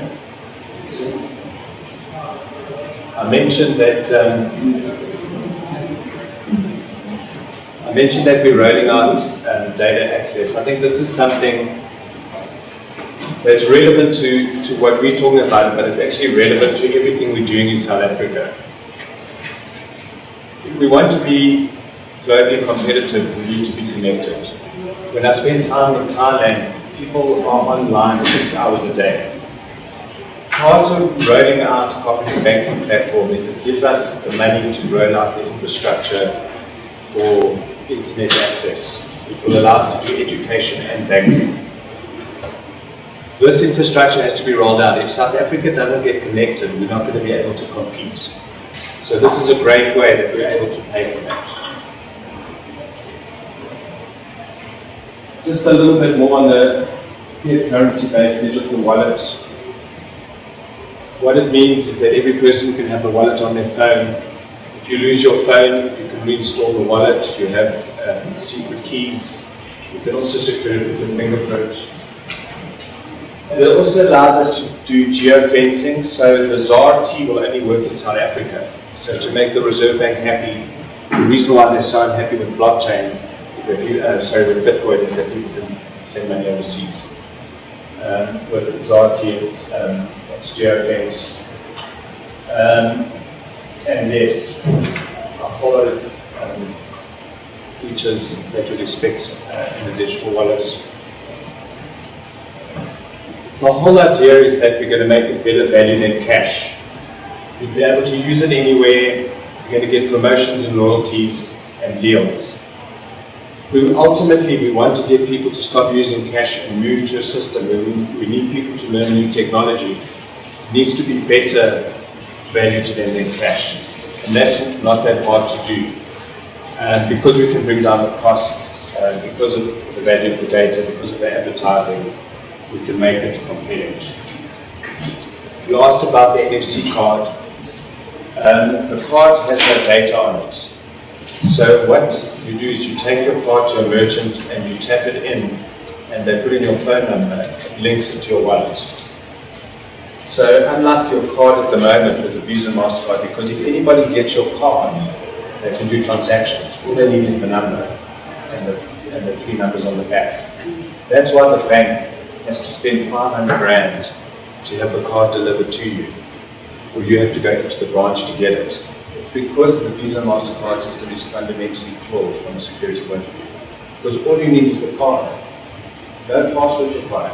If somebody takes my card out of my wallet, I can go and buy online. All they need is my card number and 3 digits on the back. That's why they have to make such a fuss about who gets a card. Where here we don't have that problem. You just pick up the card from the agent, he taps it on his device and asks you your telephone number, will then send a code to your phone, which will then link the card. So it's absolutely impossible to commit fraud because that card is only linked when you link it to your phone. So it's things like this that Visa MasterCard can't do because they just weren't designed for it. So it's very easy for us to get cards everywhere. And I know that a tender just went out to turn Power's account 10 cashless. Again, that's something we need to stop. You can't turn Gauteng cashless. You need to turn South Africa cashless. You can't have Gauteng doing one thing and Kuruleni doing another. All we're doing is helping Visa and MasterCard when we do that.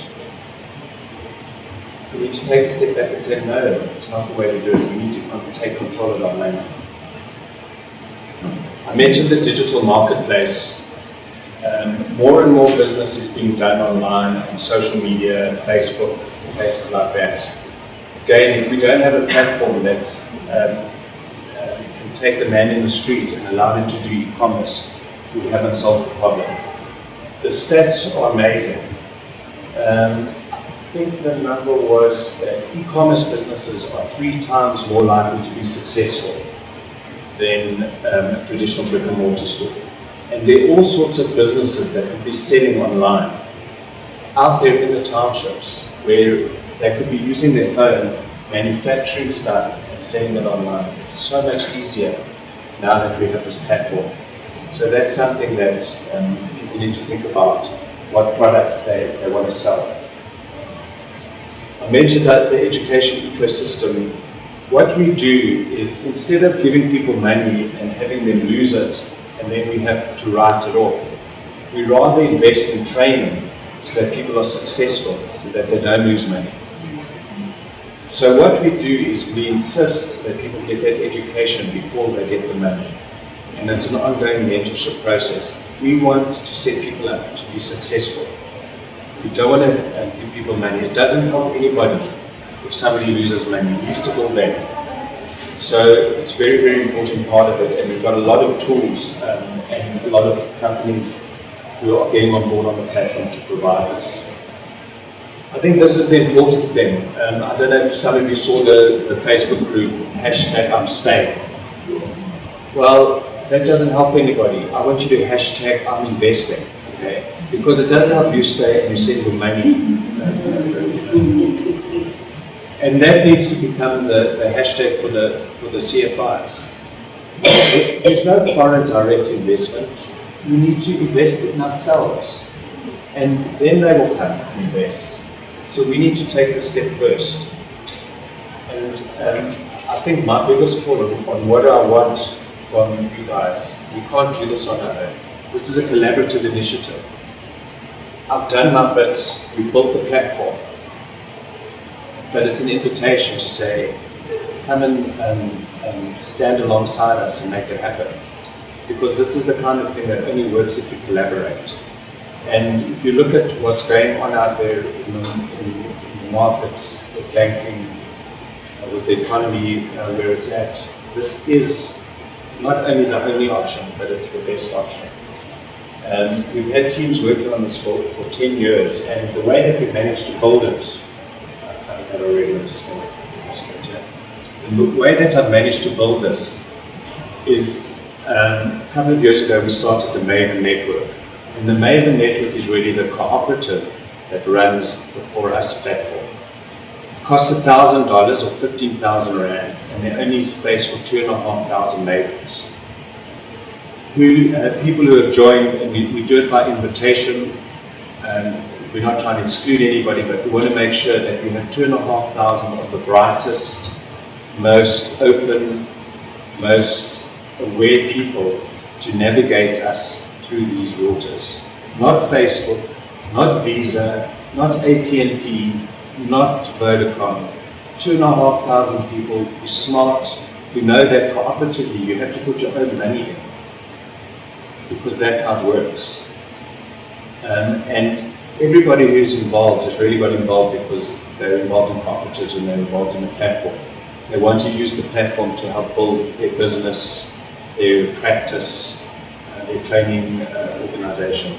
So this is the cooperative network of like-minded people who help them create this. That's been a big key to making this work, and why we've been far ahead of everybody else. Because if you have a look at the tender process, when work comes up, you get two talented people who have to tender against each other when they should be working together on the problem. Well, that's what we're trying to do. We're trying to create a platform that fosters collaboration. Because this is a problem that we all need to solve. We have to get past this problem of banking and access to finance. We have to. Have to. If we don't, we're going to continue this trend. I mean, every single statistic is going in the wrong direction. This can solve the problem. And then we need government to start to get involved, to use our blockchain for procurement. We'll get corporations and companies to use it for e-procurement, because it's going to be clean, managed on the blockchain, transparent, and what we're doing is we're creating a parallel financial system alongside the old one, because the old one needs to go on life support. But you can't just turn it off. You've got to build one alongside it. And we have the one thing that we have is ourselves. You know, we are an asset, undoubtedly. We're a market. And some of us might be uneducated, but we're not without potential. We need the tools, the capital, the education, the markets. Game over. The sooner we do it, the better. But it's like anything, like cooperatively. You know, when you're having a party, everybody needs to come to the table. And what I've found is we've now got real momentum, because I've been doing this for a long time. It's been saying the same thing. It took a while to get the traction. And the wind is now behind our back. The banks have run out of reasons why. You know, the fact that they can't do it. Somebody has to. And I think from a regulatory point of view, as CFIs, we can regulate ourselves. You know, we're not going to be irresponsible, and we all know that the corporations who claim to be, doing such great jobs are being hypocrites. So we can do this ourselves better than they do. This is going to be the answer. So I encourage everybody to get involved, to join. We'll send out the details. It's forus.co.za. You can apply. This is kind of how we're doing it at the moment. It's 15,000 rand to become a maven. A community package once off, if you've got a CFI that can help us set up all the tools for you, that includes the 300 rand membership. So we need to get at least 60,000 rand worth of membership to set up the whole suite for you and get you going with all the tools, and we'll hold your hand. It's a journey. We're not just going to give you tools and leave you alone. So 300 rand the once off to join, and as I mentioned, that gets split out. If we can get trade unions, if we can get schools, universities, we need to just work together here. We have the technology, it's proven. I think we've got the right business model, we've got the right partners, we've got the right legislative environment, we've got the right telco that we're talking to, that I think is the ideal partner to make this happen. We just need the people. Can't have a revolution without the people. I can't bring the people, I brought the technology. We need help. Four. To introduce Eccentric to you all, We've been working together with FORUS how many years? 5 years now. And our CEO Hassan always says Eccentric's the biggest company you've never heard of. So Eccentric is 23 years old this year. It was founded by 5 guys down in Cape Town. 2 of the original members are still in the business.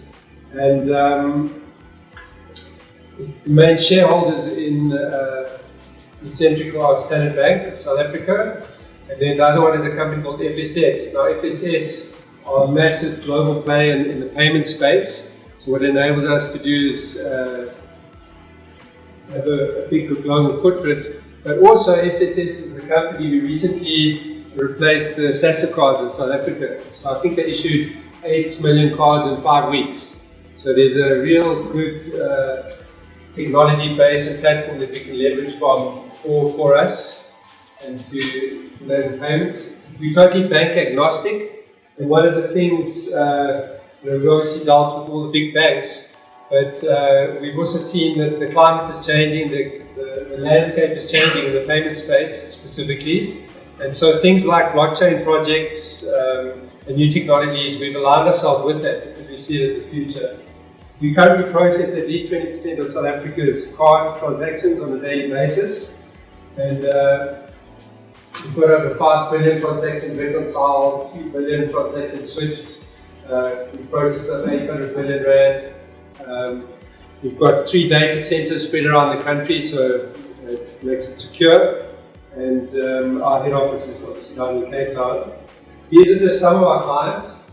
And Sunny said, one of the questions was, how do you make sure people use the platform? We've got almost 90,000 devices connected real time into our switches. And a lot of the big retailers, the big ones being Checkers and Pep, I think are the biggest footprint. But most of the big retailers are available, and that's what you're able to do is now you can use your FORUS card or your cooperatives card at these big box retailers. Sonny mentioned there's an appetite because they pay Visa and MasterCard 3%. They won't be paying anything to receive payment on your card. So it's almost a no-brainer for them to sign up onto it. The other element of it is we do process people like Yoko.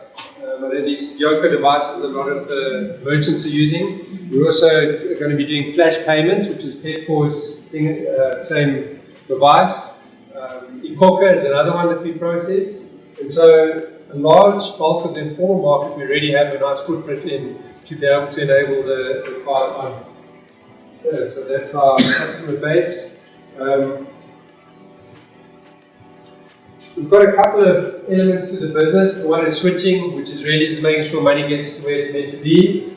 The Recon Assist product is helping companies or businesses make sure that the money is where it should be. For one of the big retailers, we settle into franchises, corporate stores, we pay the telco providers well over 1.5 billion rand a day to the cent to make sure that all of those are tallied up at the end of the day. So we do a lot of Recon, online payments, to enable that online. We've got a universal payment gateway where we can present bills, you can pay your electricity and any other utility bills. We do money transfers, for instance, for the whole of ShopRite, that includes into Africa. And then we've also got an Omni Hub, which means we can bring all sorts of other payment methods, as well as purchasing of airtime, paying for electricity on the platform as well. So that's they call it an omni-channel. We try and cover all bases when it comes to payments. What is really important, and Sunny did mention earlier, is that the payment industry globally is very, very compliance onerous. It really is a thing to be compliant, to be able to be payment card industry compliant, and EMV compliant and accredited. And we're running the FORUS blockchain within our compliant data centers. So even though the blockchain technology doesn't need, because it's secure in itself, to be run, it's being run by the decision made by FORUS in these data centers in the same place where all other payments happen.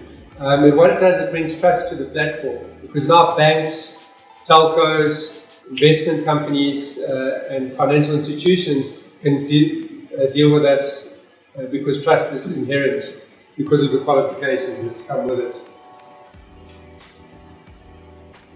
So just an example of some of the plugins that we have, and this by extension will apply directly to FORUS. We mentioned all the big banks here, so we've got all the big five. We're busy with the Capitec as well now. A whole lot of money transfer platforms that do exist, including the Mukuru and the other ones that go up into Africa. Gift cards, OpenGate and Tutuka, which are the big ones to get your iPhone cards.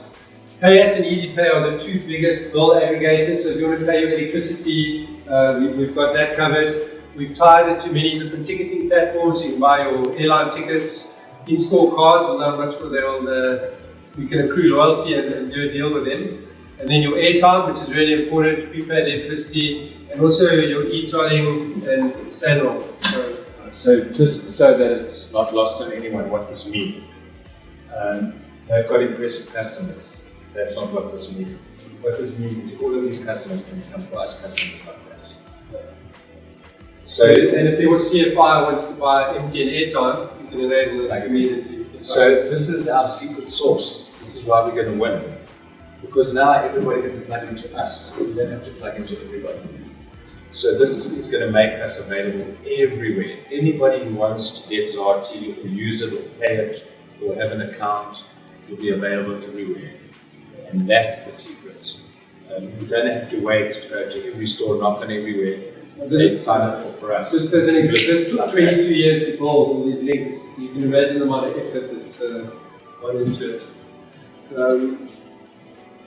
This is just an example of, and you mentioned M-Pesa earlier. We've just enabled M-Pesa payments at the till in Kenya at ShopRite.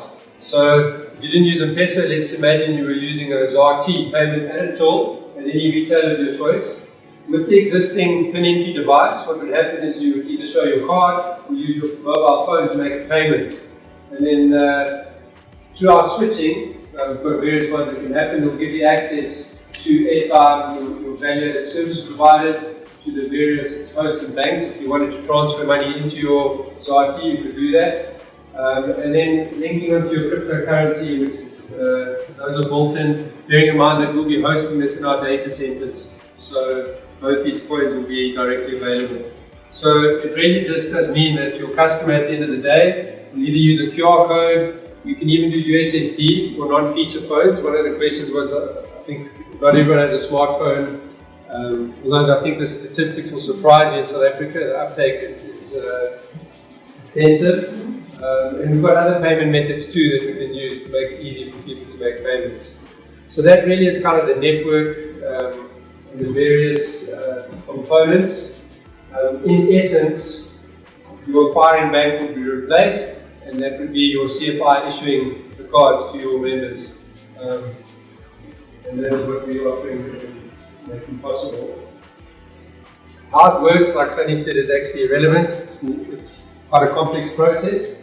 But by running it in our secure data centers, we're making sure that there's trust within the system. I've just got one slide here, Sunny, on mobility. This is just one example of many of the different types of devices you can use. This plugs into a phone, a sound jack on your iPhone, on your Android phone. Just plug it in, and it's totally separated, and now you can do secure payments as a merchant. So you can plug it on. But Sunny did say with an Android phone, you can just do the phone, you don't actually need the device. That was it, Sunny. Is there anything else for me to cover? No, that's it. Yeah, so I think I hope everyone can appreciate just what a competitive advantage this gives us in terms of actually getting a CFI platform off the ground. Because that's been the challenge, right? You need Visa and MasterCard if you want to be accepted everywhere. But if you go Visa and MasterCard, it's expensive, fees are high, there's minimum charges. It's just never going to work. So it took a long time to figure out and a long time to put in place a strategy where we could actually introduce our own cards into the market and still not get locked out. So I think it really is an exciting opportunity. It's so amazing to actually be standing here today and talking to people like this about it. It has been a journey, but the time is now. We've got the right partners on board. We can get this thing, the job done. These are the questions. I think, yeah, we had a very tight session. However, now there are two things now that I've picked up while I'm sitting here. We've been talking about savings and credits in the cooperative sector. Now there's a new way of investing that is came in. So we really need to think like out of the box now, because this is an investment for the CFIs where the platform will be giving them dividends. Am I correct? I don't want to say things that are wrong. Maybe I was in another world, so I want to be sure what I was here. Okay, I'm going to take the questions. Maybe let's take the questions first for Paul before you leave. If there are any questions for Paul, I'm going to take 5 hands first round. 1, 2, 3. Okay. Yeah. Well. Yes. Yeah. When we are presenting, you said three bits. One of which the shareholders is Standard Bank. Yes, correct. And Sony was talking about us taking out Banks. big banks. I was not talking right and then doing that, or talking left and then doing that. How do we then say we want to put the big banks when Standard Bank effectively owns the platform indirectly that we'll be using for reaching out to these people? It's a good question. Yeah, so they don't own it, they're merely a service provider. If we want to have the reach into the existing merchants, we have to use the existing platform. Standard Bank was progressive enough to realize that if they're not actively involved in destroying the market, they're going to be losers as well.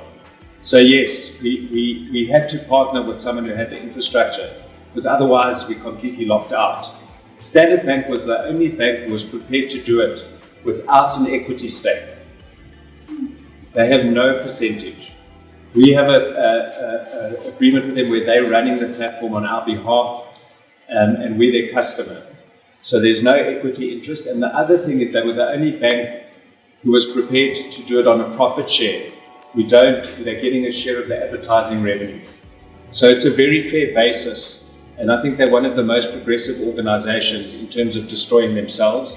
And the CEO said that they want to break the cartels. Because that's the funny thing. You know who needs this the most is the banks. And just like Medima taught us, everybody's welcome on our platform, right? Even the banks. But then it's got to be on our terms. So we are working with Standard Bank on our terms. And everybody's welcome on our terms. And doing it the right way. Yeah. As I noticed, you said that your payments system is mostly focused on Africa, or maybe saving from. Yeah. So the switch and the setup we have is aimed at the Southern African countries. Okay. But it's a global business, so we can use FSS is in all the countries around the world. They process, I think, they do 5% of India's transactions. They do the National Bank of India, so we've got a footprint that we can use there. So are you guys outsourcing that, or No, it's still you guys? So it's still us. We run that here in South Africa, especially if it's now with the Mahala coin, we can run a global switch here in South Africa. So you can transact? Yes, absolutely. And there's no countries which have issues with There are 3 or 4, I think, in Africa and some around the world that we can't deal with, like Iran. But yeah, they'll have to run their own private blockchain in those countries. Okay. Yeah. Any other questions? Yes. My question is regarding the payments. Yes. The 300, the 60,000. Your side. Yeah, this Oh, one. there we go. Yes. Okay, yes. Join the cooperative, and then who's this 60,000 community package? Who's? The community package. Yes. So what we're saying is that if we get enough people who pay 300 Rand to raise 60,000, we can give you your own branded platform. So if you have enough people, Your card will be at your CFI, your 200 website. people. So if you have 200 people who can bring the 300, then we can create your own website. Otherwise, if it's less than that, it's not enough people. Okay, so it's 100 members paying 300, so that should be 300,000. No, it's 300 Rand. I said 200. As long as you can raise 60,000. 60,000, it doesn't matter how many people are there. Yeah, that's the minimum. That's a minimum. So that we everything, banking systems and cards exactly branded for them. for them. Thank you so much. Sorry, I just want to understand 100%. So the purpose of CFIs is to introduce this idea of a common bond to act as bankers on their own. So each community, whatever need that they need to service, that's why they have the CFI. Okay, I just want to understand. Okay, I can't remember. Yes. Okay, I done comment. One more. So I think it's actually Sorry. You're up. you mentioned that is it FORUS? FORUS. You mentioned that FORUS will be raising capital for the members who are currently CFIs. So then tell me, what's then going to be the structure on your part if you raise money? Will it mean that the funders will buy equity to your company or it will be in a loan? No, it's working capital finance that's provided as a loan. As a what? As a loan. As a loan. As a loan. Is it possible, sorry, can I make a follow-up? Because the current environment for CFI is not to loan money outside of the members, how will that happen? So we're giving the CFIs money to loan to their members. Yes, you are allowed 15%. The regulation, you can loan up to 15% of the total asset from any outside company. That's what the law is saying with the example. So they're talking about And then who comes up with the constitution of how people borrow and Your community, your rules. Your community, your rules. And so, may I just ask, will there not be red tape within legislation? Because, just generally, law would say, I don't know, there's a certain kind of law that's been, unis, I don't know what it's called. But Usury, yeah. Usury. Yeah, we comply with all of that.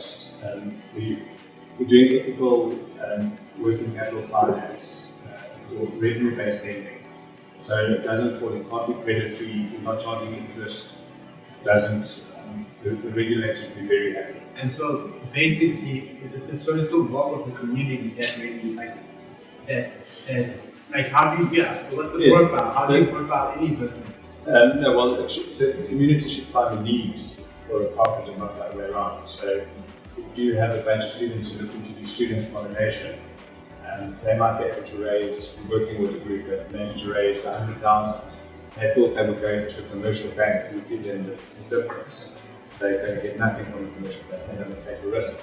But they want to buy a house because they've got an off-take agreement. So that's a no-brainer. Nobody can lose money, guaranteed to sell it. It's just that the traditional bank wouldn't touch it. So it operates strictly on the quality, meaning everyone trust and quality. That's the common problem. That's what makes it work. And our technology allows us to do what the banks can't do, because we know we're going to get paid because the money goes into our bank. For me, it's more about trying to just think it practically how the whole process will at the end of the day turns out. For me, it's like your platform is maybe allowing the CFIs to use the entire value chain. Because now I can see that in the platform there is this African Yes, yeah. Which means that as a CFI, if I have collected money from my members, I can invest it with Mahala, right? The African, whatever company that is an investment, a tokenization outfit. Then at the same time, also, I invest there. Obviously, I will get interest from my members. Yes, you get dividends. Yeah, as dividends. Now I'm trying to link the other parts now, the loan parts. Can you link it for me to get it? So you need the banking system to work. Yeah. The loan is a different story. Yes. The problem with loans is that nobody's providing capital to small business.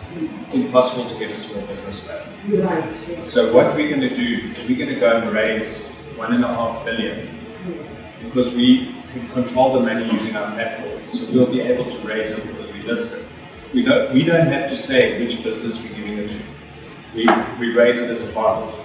Then what we can do is, the CFIs are using our platform, we have customers, we can then make that capital available to them as cheap capital to then lend out to the members.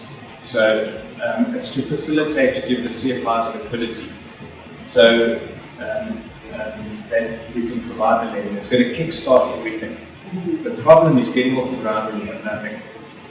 So the idea behind this is going to give us the liquidity to get the loan process going. Very quickly we'll start to make our own money, which then goes back in, and that's what makes strategies work. But what we need that initial ignition, because the CFI industry cooperatives are starved of money. What's happened with grants in the past, and now what's happened, there's nobody putting money into the sector.